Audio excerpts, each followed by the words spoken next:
Good evening. My name is Damita Chatman, and I'm with Citizens for Excellent and Elected Leaders. We use C.E.E.L. Today is District 2. It's not a forum, it's a debate because we're down to the last two candidates.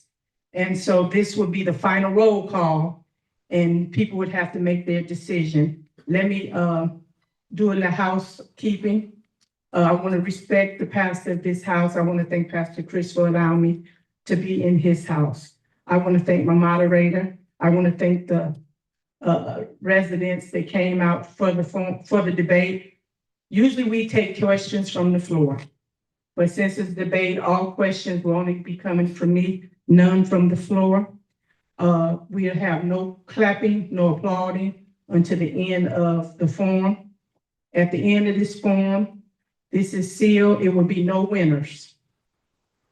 Both of them are winners in my eyesight. And so, Mr. Johnson and Mrs. Johnson, you're my guests. So what I ask when they're my guests, I like you to respect my guests because they're my guests. And so you get ready for it. And we have an hour to debate. Again, I want to thank everyone for coming. And I'm going to turn it over to my moderator, Joe Flint. Good evening, everyone, and welcome to the candidate debate for District 2 of the City of South Fulton. I'm your moderator and host, Joe Flynn, all one word, like a tribe called Quest. Tonight, we have the candidates who are part of District 2 who are seeking to be elected to serve in that position.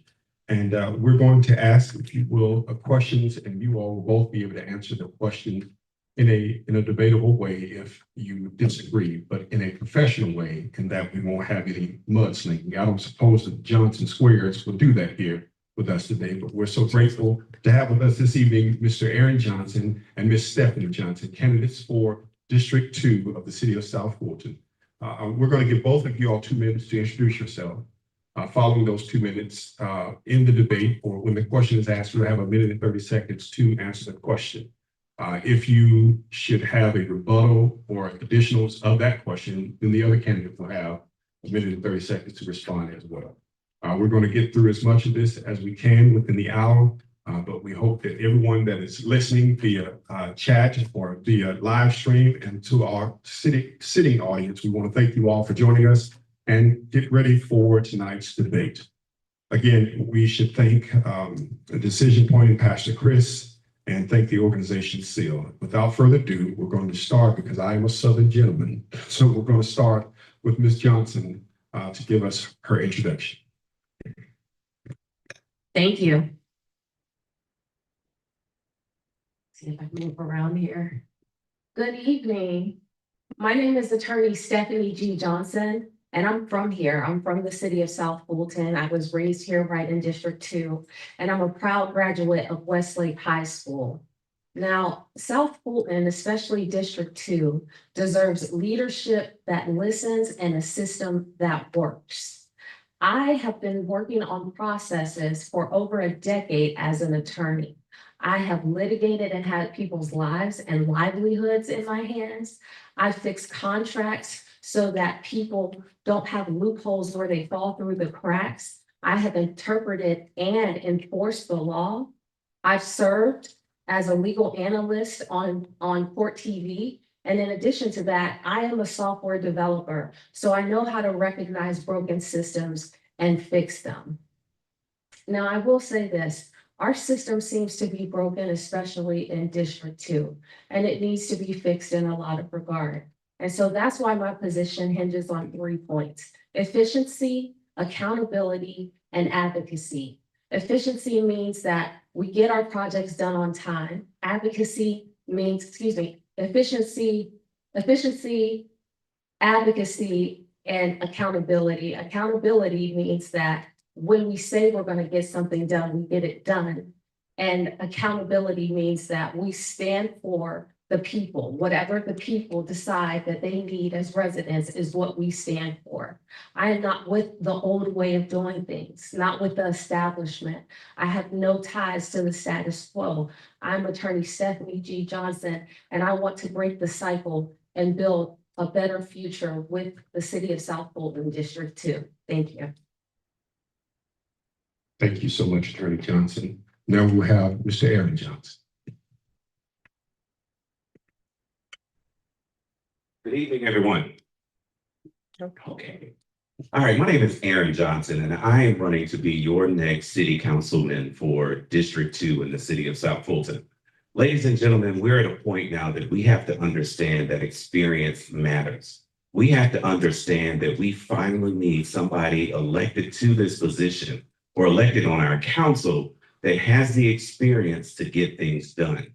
I have two major points. That's experience and community commitment. I'm committed to my community. I make sure that I spend my time working consistently in my community. With my experience, I have almost 30 years of experience in working in government. I'm the only candidate that has worked on all 4 levels of government. As currently the Chief of Staff for the Atlanta City Council President, I've served as the Chief of Staff for the Fulton County Chair. I've served on 2 committees at the state capitol, as well as on the federal level. I've worked as district director for Congresswoman Nikema Williams. Now, one of the things that you keep hearing about is establishment. He's an establishment candidate. Well, I've established myself in my community. I've established myself at my job. I've established myself in the lives of the people of District 2 to assure that they get what they need as they need it. We need someone that knows government and knows how to make government work for you. I don't have to have day one training when I get there. My day one started 30 years ago.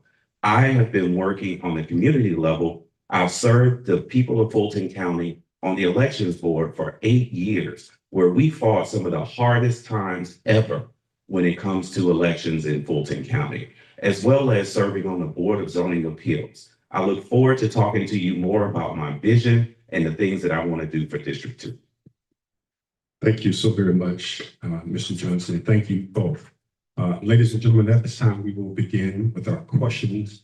And just for the sake of fairness, I'll go back and forth between the two. But of course, if you have rebuttal, please allow your counterpart to finish, and then you add your part. We don't want any scrawling in here. We just want good communication. I know, I'm just messing with you guys. So I'm going to direct the first question to you, Ms. Johnson. How do you feel about putting gas stations in your residential community or in the residential communities? So it's not necessarily how I feel, it's that it actually violates ordinances that we have by putting them in residential areas and close to other gas stations. Now, if you recall, we've had this issue in District 2 over on Stonewall Tell, where the city wanted to put a gas station next to a gas station, within a mile from a gas station, across from residents who are on a well system. So no, I do not think that gas stations should go in people's neighborhoods or around people's neighborhoods. There's a specific area for gas stations to go, and it's not in your neighborhood.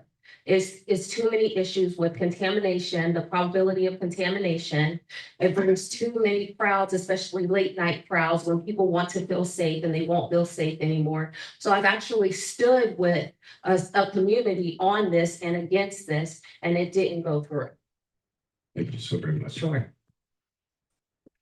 Yes. So I too feel like we don't necessarily need gas stations in neighborhoods, but we do need gas stations and we need other businesses that make our neighborhoods convenient in a general area that's near our neighborhoods. We have a great surrounding around District 2. We have 2 commercial nodes we can do right here at Campbellton and Camp Creek. We also have Old Fairburn Road and Camp Creek Parkway back at the corner of Fulton Industrial and Campbellton Road. Those are great locations for those types of businesses. But what we need in our neighborhoods, in the middle of our neighborhoods, are the businesses that our community needs, like restaurants, like a dry cleaners, things of that nature that we have. Now, I will say one of the things that we're going to have to do as a community If we want to take our community to that next level, is help our businesses that are here continue to thrive, help our businesses that are here grow, help our businesses that may have been here for a long period of time be able to build themselves up and become more a part of the community. So that's what I feel about businesses. Thank you so very much to you both for that response. I'm going to go with our second question here. We'll start with you, Mr. Jones. What do you think about data centers in your community? It is Johnson, but What did I say? you said Jones, but I hear that's a pretty popular name. I apologize. No problem at all. I'm having 10-second gaps in memory right now. No problem at all. So data centers in our community. I don't believe we need data centers in our neighborhood. That is warehouses, data centers, all of those are not good for our community. What we need is dedicated areas for data centers and things of that nature around in the South Fulton. One of the things that I look at, if you look downtown at the city of Atlanta, there's a CODA building that most people don't realize is an actual data center because it's in a location that's not next to people's homes. It's in a location and it looks like an office building. So what we could do is we have Fulton Industrial Boulevard, which is the largest industrial boulevard east of the Mississippi River. If we started to build up along Fulton Industrial, if we were to generate more revenue from a data center, that's a great place to put it.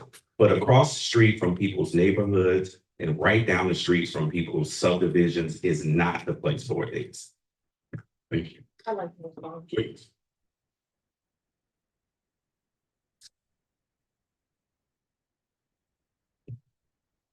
So I agree, we don't need data centers in our neighborhood, and I agree with Mr. Johnson that they go in areas like Fulton Industrial. But what I want to talk about is as a city council person, we have to look at the actual ordinances. And that's our biggest setback with data centers. Our ordinances are not thorough enough.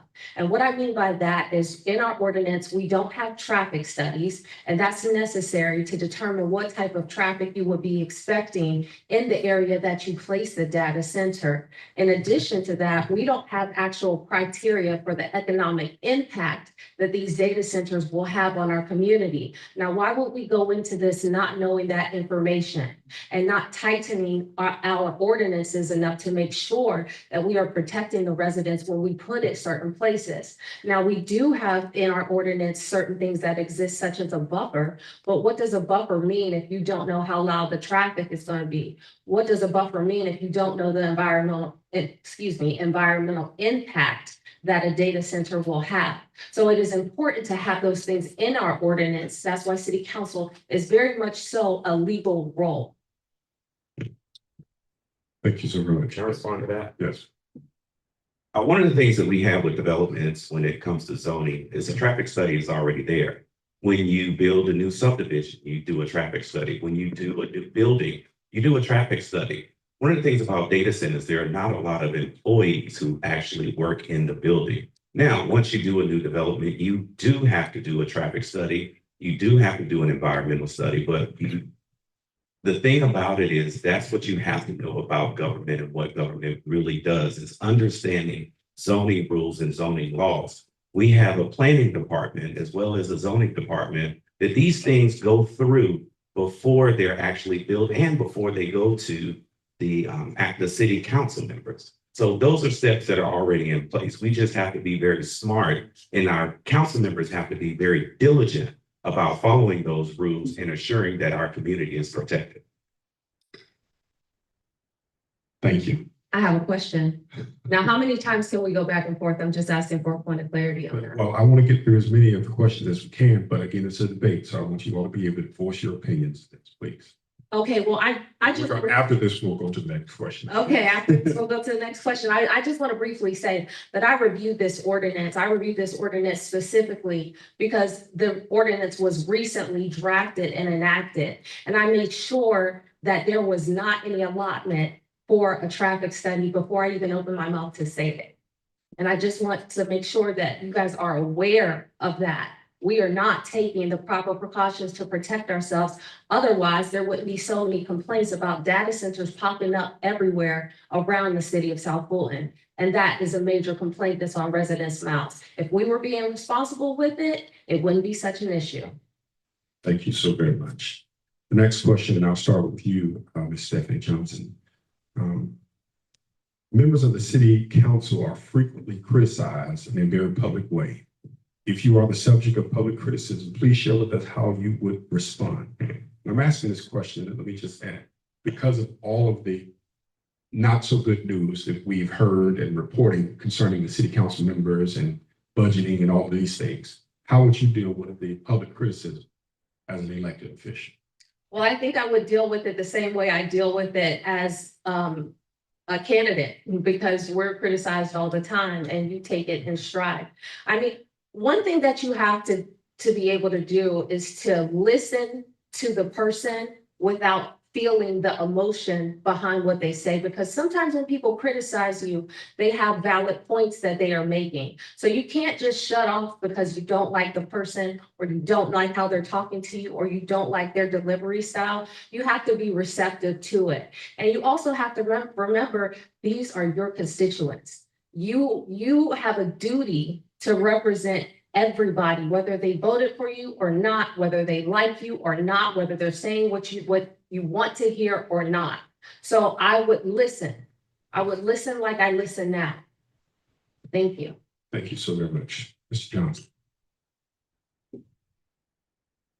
Well, the first thing I do is stay off next door. That's the easiest way to get past criticism of you. People get on next door and they get this keyboard courage and they begin to talk about you, and they don't even give you an opportunity to talk to them. And when you reach out to them to have a conversation, they don't respond to you and you can't talk to them. So you have to, like she said, you have to take it in stride. And one prime example of that is when we were on the elections board during the 2020 elections, when President Biden defeated President Trump. We as a board in Fulton County were criticized more than any other elections board, I think, ever in the history of Fulton County. Fulton County, Arizona, everywhere that there was a close race, those large city elections boards were attacked.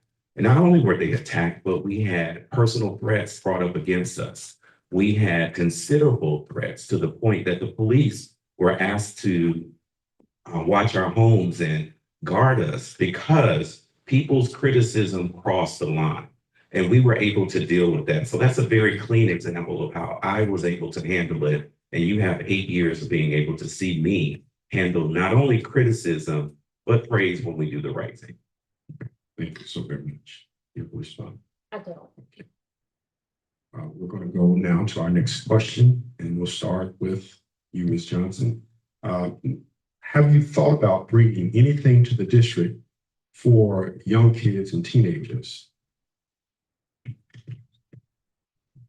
Yes, I have thought about bringing something to the district, something that's already in the works and has been in the works since 2020. So if you'll recall, in 2020, Cliftondale, which was a recreation center, was torn down, and it's due to be built state of the art. So it's supposed to be a recreational center. It's questionable whether a pool will be there or not, but we only have one pool in our city. So residents are really pushing for a pool to be there. We need recreational opportunities for our youth.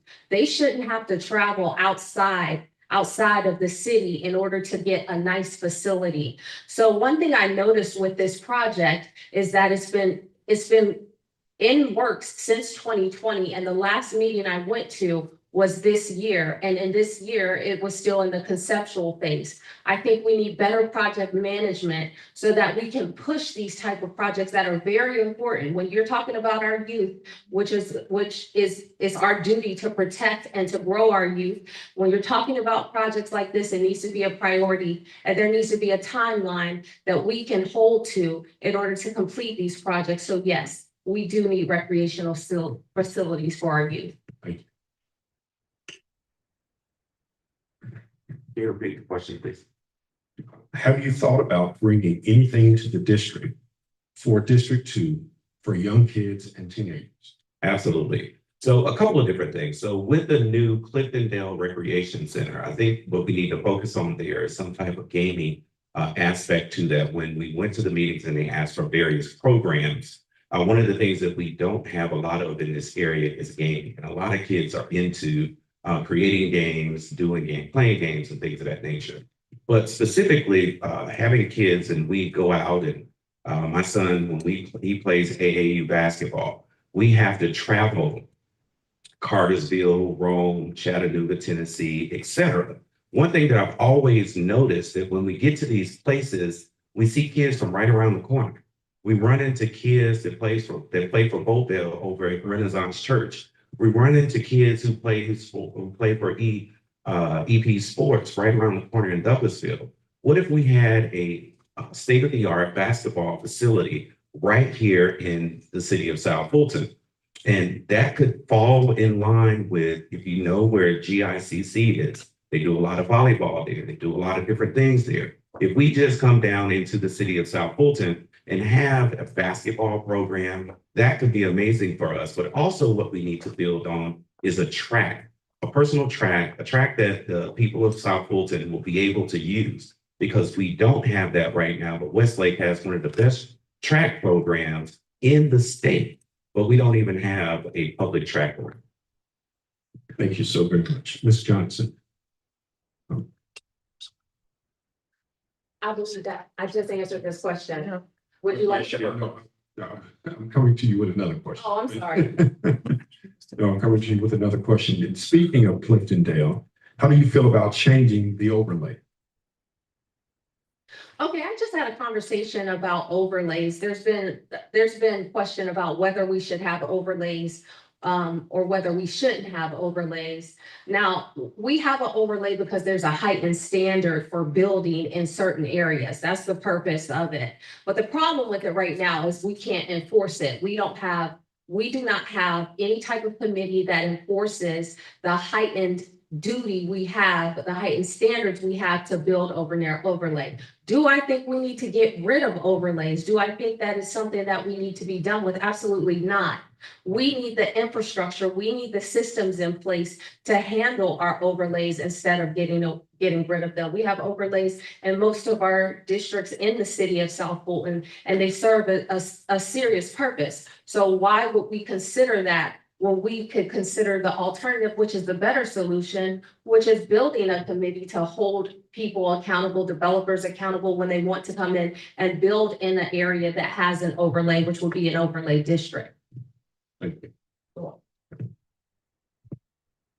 So first, I want to be clear that everyone understands what an overlay is. An overlay is a set of zoning rules for a particular area. We are technically sitting right now in the Sandtown community. You go right down the street, you're in Cliftondale, you go over a little bit, you're in Cedar Grove. So as you go around, there are overlay districts that govern zoning in that particular area. I absolutely think we need to maintain Cliftondale's overlay. I think that we can enhance Cliftondale's overlay, and I think we can enhance actually the city of South Fulton's overlay process, period. What we can do is kind of move to a program kind of like the city of Atlanta, which has an NPU program, where everything comes through the NPU, and the NPU is empowered to make sure that their respective communities are taken care of, and the development in that community reflects what that community wants. So having our community have a very strong overlay, and I love Cliftondale's overlay. That's how we have sidewalks like we do. That's why we don't have vinyl siding in our community like some other communities do. Because the people in Cliftondale and the people in Sandtown were very diligent about making sure that when zoning came before them, they did what needed to be done to make sure we had a prosperous community. Thank you so very much. I'll come back to you, and we'll come back to you after this question, which you'll probably be able to respond to, Ms. Johnson. I want to know concerning the data centers, since they already exist, what type of legislation or what will you do moving forward to ensure that you're not overrun by more data centers in the area? So first, we have to understand, as mentioned earlier, Data centers are around the city of South Fulton. Are there some in South Fulton? Absolutely. However, most of the ones that people see and they hate the most are the ones that are in another city that are just adjacent to us. But what we can do in the future is put restrictions on data centers. You can put there's a restriction in one city that it has to be 2 miles away from a particular area.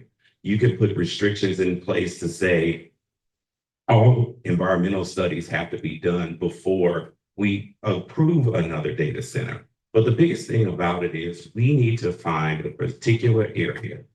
Data centers are here, data centers are coming. We know it because even as we're watching on the news, online right now, and even some of the people in the room have their phone in their hand working on it, it's because of data centers. But if we can use the area along Fulton Industrial and Camp Creek Parkway going north, we will be able to have an area that is dedicated to data centers and doesn't affect our communities.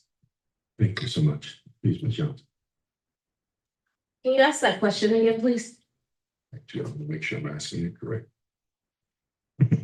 Since the data centers are already here, they already exist, going forward, what will you do to ensure that they are not overpopulating the area? Okay, so I don't want to sound like a broken record, but this is so important that I have to repeat it. This comes down to legal matters. This is a matter of how tight we get our ordinances. Now, an ordinance, just like any law, so an ordinance is a law, it's a law for a city. An ordinance is a living thing. That means when you learn more information, you amend the law, just like laws are amended all the time. We need to make it a practice to amend our zoning, our data center ordinance, and make sure that we're updating it as we see fit. When we get more information, it is imperative that we update our ordinance, and that will restrict the areas that we place it and make it so we can't even consider placing it in somewhere that would be residential. We would only have to place it in somewhere that's industrial. We can put that in black and white and pass that. And that's what we should do with our ordinances. This is a matter of what we can enforce. And if there is no standard, if there is no baseline, then anybody can do anything as long as it's voted on. Anybody can do anything. A developer can come in and say, I want this here. And if city council says, yes, it's going there. And that's not how it should be. We need a rule set. Thank you so very much. Mr. Johnson, I want to ask you, what is your opinion of economic and racial diversity goals in planning and zoning decisions? Can you read that one more time? What is your opinion of economic and racial diversity goals in planning and zoning decisions? Economic and racial? Yes. Okay. That's an unusual way to put it, I can say. And I thought it was me, but everybody in the room seems to be not totally clear when you say economic and racial. It's economic and racial diversity. Diversity. Correct. Economically diverse based on money, racially diverse based on, of course, our race. How do you plan to address the zoning issues in that? For example, we hear people always say the north side of Atlanta has this. We don't always have that, but we understand there are some areas in South Fulton or the city of South Fulton that has this and some that don't. So how will you ensure that the economic barriers are removed? And how will you ensure that racial barriers are not an issue? All right. That sounds clear. Yes, it does. Thank you. I appreciate that. So the one thing that I am is someone that has been able to work over time in making sure, like, for instance, with the elections board, we always battled north versus south. Everybody up north claimed all the resources went down south, all the people down south say all the resources go up north. People up north say the lines are longer in South Fulton, in North Fulton, and they're short in South Fulton. South Fulton says it's different up there. But what I found is they're both right. They're both right. There are things that are in South Fulton that are not in north, and there are things that are north that are not in south. But what I do is I try to go in and get people to see what we can have. Like we talk about, we want restaurants, but people say, grocery stores, they specifically say, we want Whole Foods, and Trader Joe's. Well, I'm not going after Whole Foods and Trader Joe's because they've never come to us. But Azalea Food Market would be someplace that I would try to get down in the city of South Fulton.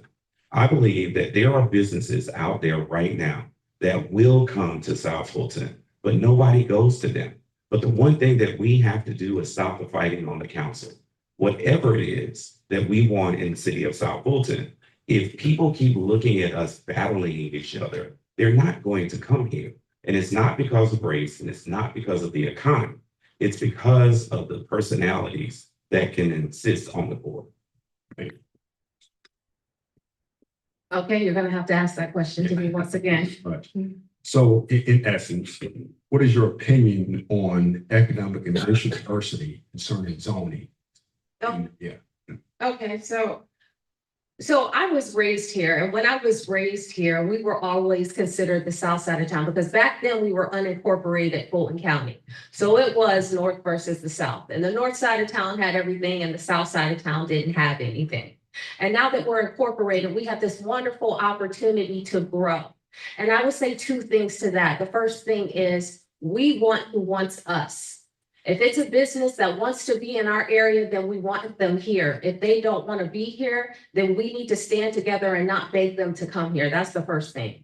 The second thing is, this is City Planning 101. We need infrastructure.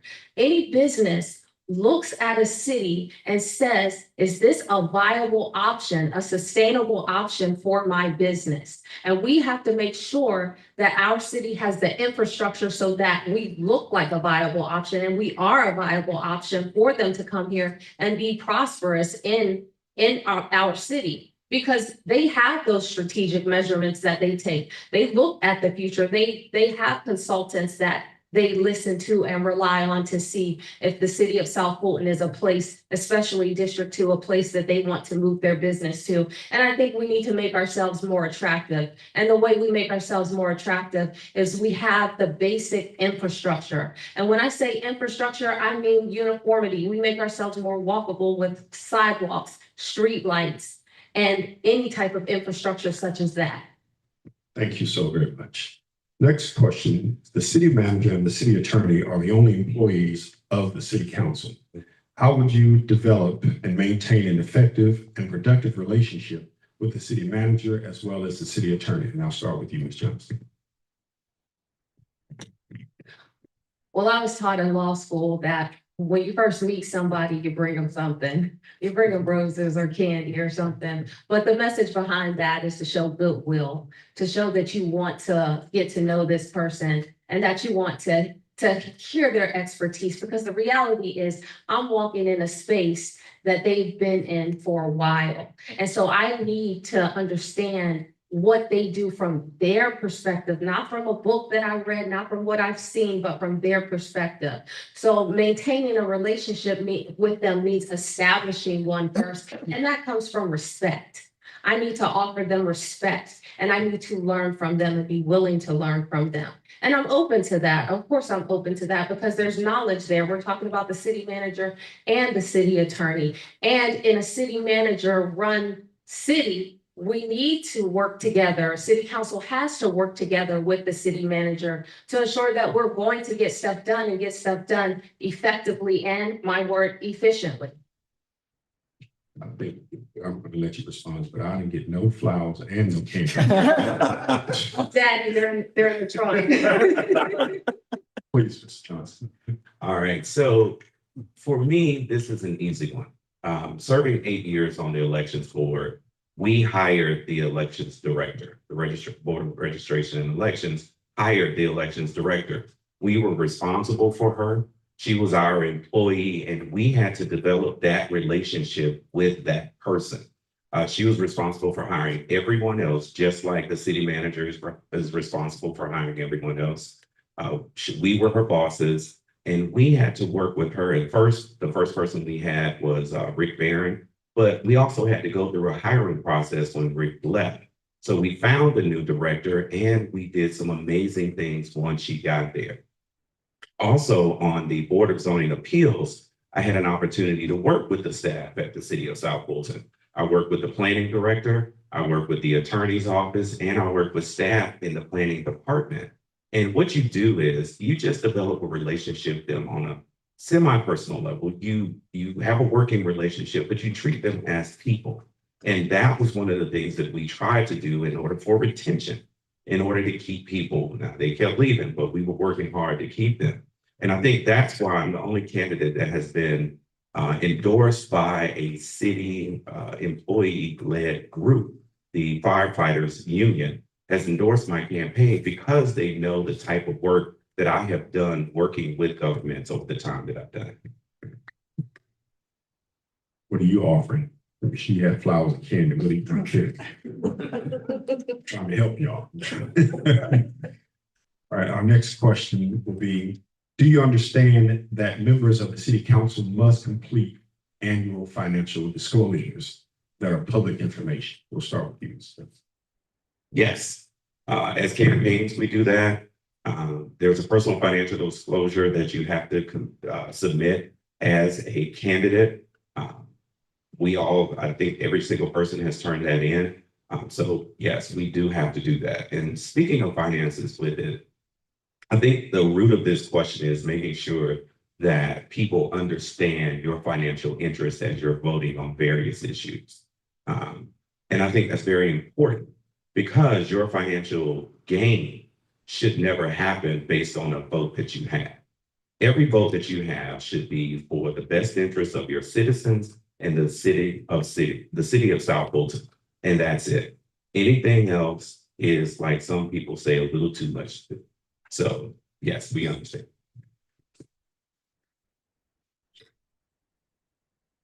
I can respond. I agree with them. We understand. Yes. You made a statement there, Mr. Johnson, about, becoming more financially stable as a candidate. It's amazing to me always that people go to Congress with no money and end up millionaires after a year or two in Congress. We see that all the time. Now, this was part of that. well, you can, but I was just saying, Those are the ones that you see on the news. I promise you, there are way more Congress people that are broke right now. And elected officials do, if you do the wrong thing, possibly, but most elected officials don't do that. Thank you so very much for that. My next question, I'll start with you, Ms. Johnson.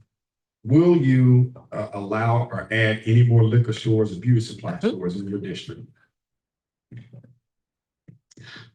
Okay, so I have to separate this question because you can, so the law says that you can stop liquor stores from being in your area, but when it comes to, you said beauty supply stores, when it comes to beauty supply stores, that's a free market. Yeah. So we're in litigation for that. Let's tell the truth. We're in litigation for that right now because we tried to stop a hair braiding shop from coming to the city of South Fulton. And so I don't think it's wise to do that. We'd be in another lawsuit. So yeah, of course we don't want to attract liquor stores. That's not what we want or what we represent. Our tax bracket, in all honesty, our tax bracket is too high for us to have that look, that appearance. So no, we wouldn't want liquor stores here. And by law, we can prevent liquor stores from being here. But by law, I can't say we can stop beauty supply stores from being here.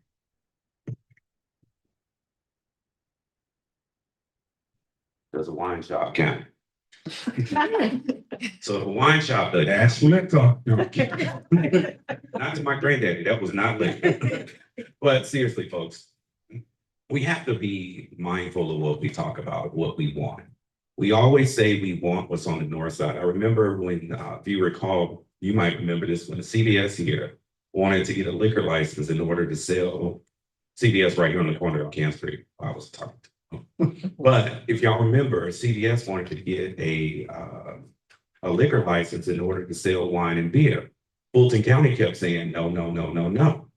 Well, CVS, they said, they told CVS that y'all only want to put them in Black neighborhoods. And so CVS came back and showed them all of their CVSs at the time had wine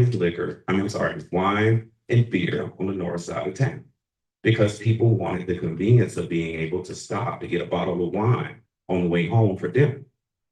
So we have to be mindful of what our citizens want. Now, I don't think we need another liquor store.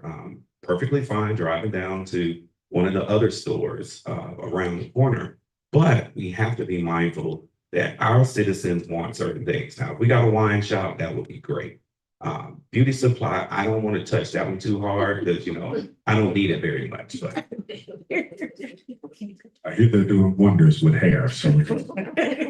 I saw the video. The next question, and we'll come back to you, Mr. Johnson, with this. How would you work with your community? Again, that's an easy one for me because I work with my community right now. I've worked with my community for the last 20 years since I've been here. When me and my wife decided we wanted to grow our family, we looked around Metro Atlanta and said, where do we want to live? We looked at schools, we looked at houses, we looked at neighborhoods. We chose the city of South Fulton, but unincorporated at the time. But we moved where we live 20 years ago. We chose that area because we knew we were going to be a part of our community. We knew we were going to be working in our community. We knew we were going to play in our community. We knew we wanted to go to church in our community. And we've done all those things. I've served as the chair of All Pro Dads at Stonewall Tail Elementary. I've served on the PTSA board, the exec board for Westlake High School. I've served on a community council for the Fulton County School Superintendent, as well as working with the community on the elections board and the Board of Zoning Appeals. Because when we had questions before us, we wanted to know exactly what the community wanted in the appeals that were coming before us and assuring that whenever we did anything, it didn't hurt the community around it. So I work with our community every day for the last 20 years, and that's not going to stop when I'm elected. Thank you. Ms. Johnson, how will you work with the community? Well, I also work with the community now, and I have ever since post-pandemic. It's not something I talk about often because I don't have a title for it and there's no fancy appointment for it. But after the pandemic, I noticed a lot of people like me were working from home and we're struggling because, we got lonely. We're human. We weren't used to working from home, and then we started working from home. So I reached out on all my socials to people, strangers in the city of South Fulton, and asked people, hey, are you like me? Are you working from home? Would you like to meet up maybe once a week and have time for a social hour, but not just social hour, we get our work done too. And it developed into something called Productivity Professionals. And we meet every Wednesday, either at the Publix or at Starbucks, and we just get together and have time to talk about life and life issues. And we've been doing this for a while now, where we get together, we talk about life and life issues, and we get work done. And it's really fulfilling and enriching because it gets you out of your normal state of being cooped up at home in your home office, working by yourself and not really having contact except for a Zoom call or a phone call. You get actual human interaction, and it's nice and it's refreshing. So I work in my community. Thank you so very much. I'll come back to this question with you. We'll start with you, Ms. Johnson. What measures will you take to improve public safety and address crime rates in your neighborhood, in your, district? Okay, this is the question that I like because it takes me back to something that I heavily emphasize, which is, now we all know we have the public safety buildings that are being built, but what I want to emphasize right now is infrastructure. And infrastructure includes streetlights. People automatically feel safer when there are streetlights, when it's a well-lit area. The statistics even show it. You are safer when there are streetlights available. I think it also makes us safer when we have sidewalks that connect us. I'm big on infrastructure, which includes sidewalks and streetlights. It makes our community de facto safer. So that is how I see it. Thank you so much. You like to repeat it? No, I think I got it. The first thing I do is offer stability in the police department. As you know, right now, we have an issue with our police chief. I think that needs to be, with this next council, one of the very first things that they take care of. We have to boost morale with our police department as well as provide stability. And the way you do that is tackle it head on. We need to make a decision. I know there's an investigation, but it's been going on for a long time. Now, of course, as an outsider looking in, it's easy to say it's been going on for a long time, but I would take the time to figure out why we haven't moved on whether or not we're going to keep the chief or get a new one. What we're going to do, whatever we're going to do, we need to go ahead and move so that our police can feel better about their jobs when they come every day to protect you. Now, fortunately, District 2 is the safest district in the entire city of South Fulton. But I promise you, if one person gets robbed, if one person gets hurt, you don't feel as safe anymore. So what we need to do is get our police officers more involved in our communities. One of the things that we did in our neighborhood is we offered for a police officer when they're on duty, when they're writing reports or they needed to stop or anything, they can go to our clubhouse. They can not hang out at our clubhouse, but they can process their work at our clubhouse. So now you see a police car riding through our neighborhood. You see a police officer in our neighborhood almost every day, and people feel safer, and we can expand that program. Thank you so very much. Coming back to you with the next question. Do you support legislation that safeguards residents' privacy regarding police surveillance and technology? Oh, absolutely. I'm not a fan of Big Brother. So, of course, I think that there's a level of safety that our police officers have to have, and our public safety officials, period, have to have in order to keep us safe. Working around the city of Atlanta, I've been to the 911 operation there, and I get to see what the cameras they have around, and even in our Fulton County schools, you'd be surprised at how precise the cameras are and the surveillance system is in our schools. But it's something that needs to be done in order to keep us safe and keep an eye out for anything that could happen at any moment. However, at the same time, there's a line that has to be drawn, and it needs to be very thick. Thank you so very much. Ms. Johnson. I want to ask you a follow-up question. Are you talking about the Flock and Ring merger? Not specifically. Okay, because there was a Flock and Ring. And address that. Yes. Yeah, there was a Flock and Ring merger that has everybody on guard. I know a lot of attorneys are talking about it to increase the surveillance of the police department on regular citizens. And I am not in agreement with it because I do not think it protects us. I think I am leery of more surveillance violating our constitutional rights. So there becomes a thin line. We want enough like body cams to protect our constitutional rights, but we don't want to give them free reign or leverage. For instance, a lot of people don't know that when you own property, you do not just own your property. So you own your property, but you own the airspace above your property too. If you give officers free reign, they're able to fly with drones over you using these camera systems and look on your property. That's a violation of your rights. So I think giving too much power to this type of surveillance would be a mistake. Thank you so very much. Coming back to you, Ms. Johnson, how would you ensure government transparency and accountability? How will you ensure governmental transparency and accessibility, to information for the public? Okay, most of us have been on the City of South Fulton website, and it's not as transparent as it should be. Our budget, we only have a budget summary for 2026 and a budget in short for 2026. We don't have access to anything in its entirety. We need the entire budget. We need to have access to the entire budget. We also have open.gov that we have access to that shows us how much money we're spending in separate areas, but you can't find it from a lot of this stuff you can't find from the homepage. And for most people, especially senior citizens who would be interested in looking on the website and don't really know how to navigate or search through it, it needs to be accessible on the front page. The most important things need to be accessible on the front page, and they're not right now. So we need an overhaul of our website, and it needs to be updated.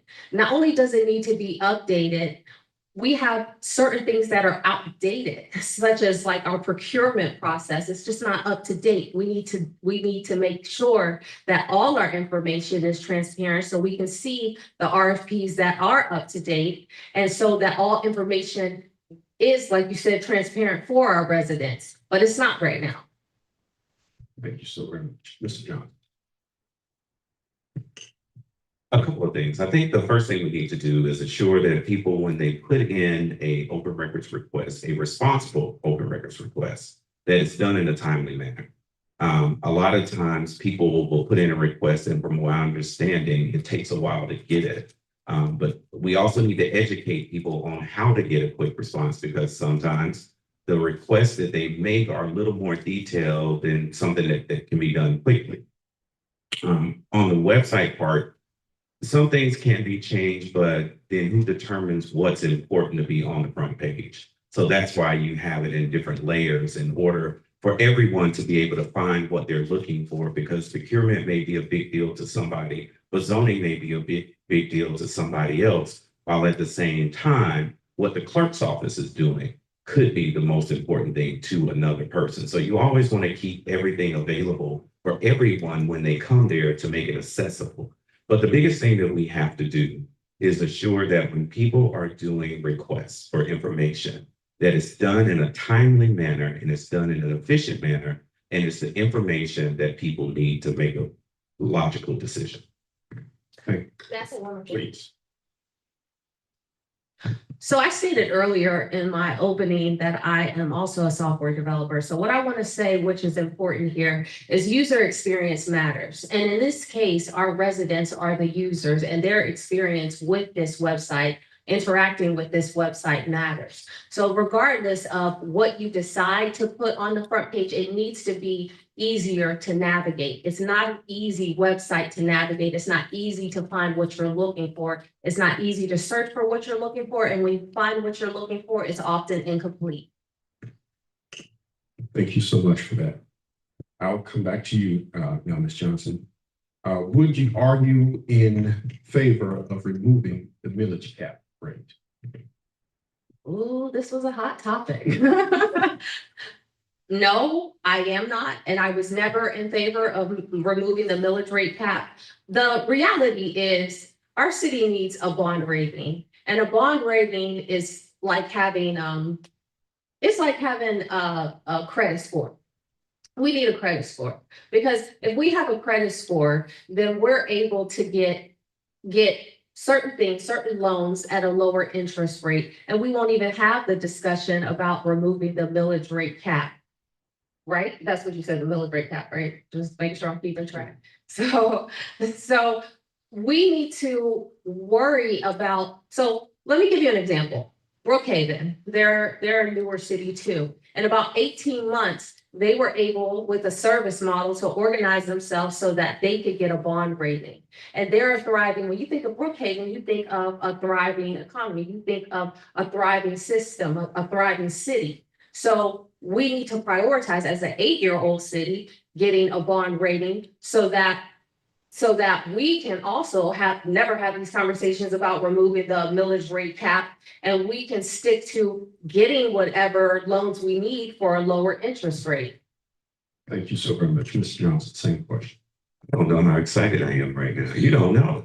I've been talking about a bond rate for the last 6 months. Finally, it's working now. Somebody's getting it. A couple of things. She's right, because that's what I've been talking about, is a bond rating. With the cap, there's really no conversation for it, no need for the conversation for a cap right now. I think we have enough room to move the millage rate if necessary without moving the cap. Now, I will give the caveat that I think it's unfair that we are one of only 10 cities in the entire state of Georgia, 550 something cities, that have a cap. Now, I understand why we have a cap. We have a cap because there's no trust in the government. We don't have trust in our mayor and city council right now. We need to work to regain that trust. Whoever makes it to as mayor, and when I become your next city council member, we need to work hard every day to show our constituents that we're doing the right thing with their money. So if it ever comes a time that we do need to raise the millage rate, it's always hard, I get it, but people will understand, and it needs to be education involved as well. We need to let people know why the millage rate is being raised. But if we work on commercial industry in our city that will offset our millage rate for residential housing and get the tax burden off the backs of residents. Thank you so much. We're going to ask one more question, but if you have a rebut, please. Yeah, I want to say one more thing about the millage rate because, you know, this might be the last time I get to talk to you all before the actual election. I want to straighten some things up. So our millage rate stayed the same this year. And so we were told that our taxes didn't go up. That's not necessarily true. So there's something called a rollback rate. And each city has to calculate a rollback rate each time that they're evaluating their millage rate. Our rollback rate was less than our millage rate, which means that since we stuck with our same millage rate, the taxes technically were higher. So I want to be clear on that, just so everybody knows and is on the same page. You know what? Please. And see, this is a prime example of understanding how government works and what government does. That's not exactly, technically, that's true. But what it is when you keep your millage rate the same and your tax assessment goes up, that's what creates the difference in the price. If you look, our numbers have stayed the same, but Fulton County goes in and they say that your taxes or your property has an assessed value that has gone up over the years. So even if you think about it, if you get taxed at 6% on $1 in 2000, and then every year your tax rate doesn't go up, but the next year they go up to $1.10 and $1.25 and $1.30, $1.50, even though it's 6 cents still on the taxes, it went up just a little bit with the overall payment that you have to make. So we have to be mindful when we explain to people what the full process is. There is a rollback rate. What they do is they roll it back in order to make the property taxes the same or the same that it was the year before. However, our millage rate hasn't changed, but all of that doesn't matter if we can get a bigger commercial industry in the city of South Fulton that's driving tax assessments. Thank you so very much. If you have to say technically, then what I said was correct. Okay. Last question of the evening. There's a misconception that city council members could be a part-time job. Outside of the second and fourth Tuesday of the month that you'll have these meetings, this is an everyday job. You're not just a part-time person. Are you available to take on additional responsibilities beyond the regular business meetings?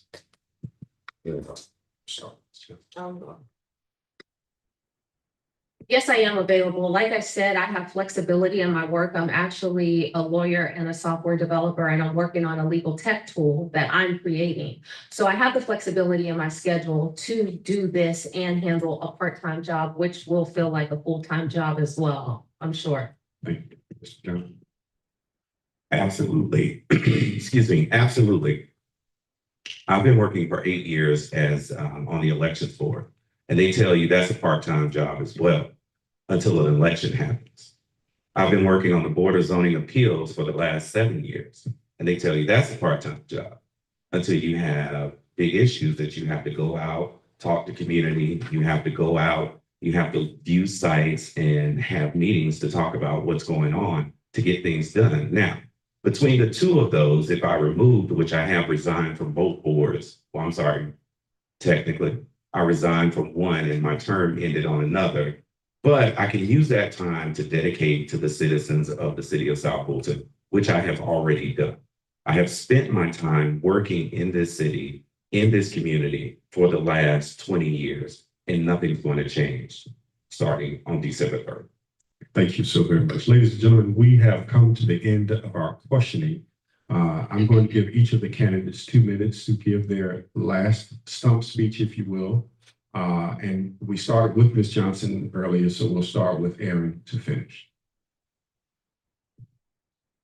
All right, thank you. So thank you once again to Damita and everyone for putting this together. And I say I must apologize. My voice, I've lost my voice, but my voice being lost is to make sure that you have a voice. I've been running this campaign since May 1st. I've been running on experience. I've been running on community commitment. I've been running on making sure that our city lives up to its full potential. I've been running on making sure that every citizen, not just in District 2, but in the city of South Fulton, is heard. Every citizen that lives in the city of South Fulton has a council that they can be proud of, a professional council and a council that does the business of the people. I'm looking forward to smart growth in our community. I'm looking forward to public safety in our community. I'm looking forward to taking my 30 years of government experience and putting it to work for you. I'm looking forward to taking my 20 years of experience of my community commitment and putting it to continue to put it to work for you. My name is Aaron Johnson, and I've been working for you for a very long time. And what I want to do is work for you in a different way. I want to work for you on the city council.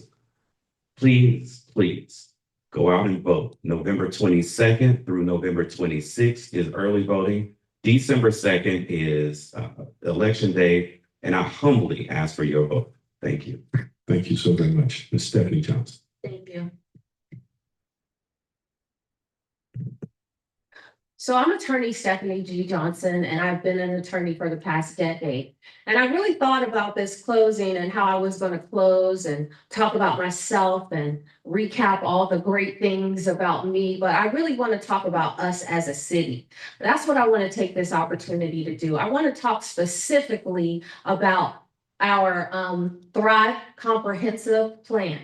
So I'm sure you guys have seen the commenting on the Thrive Comprehensive Plan. I wanted to encourage you all to read that. If you haven't read it, although it's too late to comment, you need to read it, because what it will tell you is development is out of control in District 2. We have way more development than we can handle. And so when I keep saying infrastructure, infrastructure, I am not trying to be a broken record. I am telling you what I know. Now, if you look, there's a public works dashboard that is not easily accessible, but I'm telling you it's there on the City of South Fulton website. And what I propose is that when we begin developing, we develop in tandem with our public works projects. So when a project is 12 to 18 months finished, we decide to let the developers develop there. We don't let it be free market or free reign for developers to develop anywhere. We have to protect our city and we have to protect our district. And in order to do that, we have to be mindful of who we let develop and where we let develop and our laws that pertain to development. Now, I'm an attorney. I am very learned in the law. I'm learned in ordinances, the law, how to write the law, how to apply the law, how to interpret the law, how to enforce the law. And I mean it when I say that I am well researched and technical when it comes to that ability. So when I tell you that we have to worry about basic things, it sounds basic like infrastructure, heed that. Please heed that, because this is about us and our future. Let's break the old cycle and build the future. Thank you so much to both of our candidates. Thank you, Aaron Johnson. Thank you, Ms. Stephanie Johnson. Ladies and gentlemen, you have just heard from the two candidates of District 2 for the City of South Fulton, who are vying to be your next elected council person. Whomever is elected will serve a term starting January 2026 to December 2029. I want to give you some important dates, and then we'll turn it back over to our host and then to our pastor here. Advanced voting hours and locations will be November 22nd to Wednesday, November 26th, Saturday, 9 a.m. until 5 p.m., Sunday from 12 p.m. until 5 p.m., Monday through Wednesday, 9 a.m. until 6 p.m. The general election for the runoff is on December 2nd. All the polls will be open from 7 a.m. until 7 p.m. Again, we want to thank our guests for joining us. Thank you for your information. And thank you for allowing me to serve as the moderator of this District 2 debate. I'm your host, Joe Flynn, all one word, like a tribe called Quest. I'll return it over to Damita Chatman. Thank you, Jill. Thank you. Let me tell you guys, thank you. You did an outstanding job. So we're gonna have some fun. Tell y'all relax. I want to thank the residents, the homeowners, especially the voters that came out. Thank you. This election is very, very important. And I'm gonna leave this with you before I turn it over to the pastor. Know before you go. Know who's on the ballot. Know what is on the ballot. Know when to vote. Know where to vote. I live in District 2, so I'm going to be deciding on who I'm going to cast my vote for. It is very important because I've lived here for 20 years. And I don't sugarcoat, I know what happened in District 2. And so we're looking for great things to happen in 2026 in District 2. I want to thank Joe. I want to thank Mr. Johnson, Mr. Johnson. C.E.E.L want to thank you, and I will say this. Whoever gets in office, C.E.E.L is going to hold you accountable. We're going to work with you. And I always say it's not about if I like you, it's about the tax dollars I pay. That's what I say. So again, I want to thank you guys for coming out. I'm going to turn it over to the pastor. And I'm going to say we got a great city. We just got to move this city forward. Thank you. Amen. Thank you, everyone, for coming out. Thank you to those that are watching online. Thank you to these two great candidates that are here. My prayer is that you will stay involved, no matter what the outcome of the upcoming runoff election is. And I pray that God will use you in the ways that he would choose to use you. Let me just say this to you, that you are welcome here to this place, not just for forums and debates, but you're welcome to visit with us on Sundays for worship and also for Bible studies that take place. So you're always welcome to this house. Father, we just thank you so much for this evening. And Father, we pray and thank you for allowing us the opportunity to hear what we've heard, to hear the concepts, to hear the ideas, to hear, Father, the vision and direction here for this particular district. But indeed, it's a part of the whole, the city of South Fulton. And so, Father, we pray for the city tonight. We pray for those that are already public officials in this city. We pray particularly for this District 2 council seat. We lift it up before you, and your word declares that the heart of the king is in the hand of the Lord, and you direct it like a river of water. And so, Father, we pray for the person that will be elected to this seat coming up. We pray for the electorate that will be voting, that they will use what they know and use their discernment to follow what you would have them to do. In Jesus' name, amen. Thank you. And we're going to take some pictures. Yeah, man.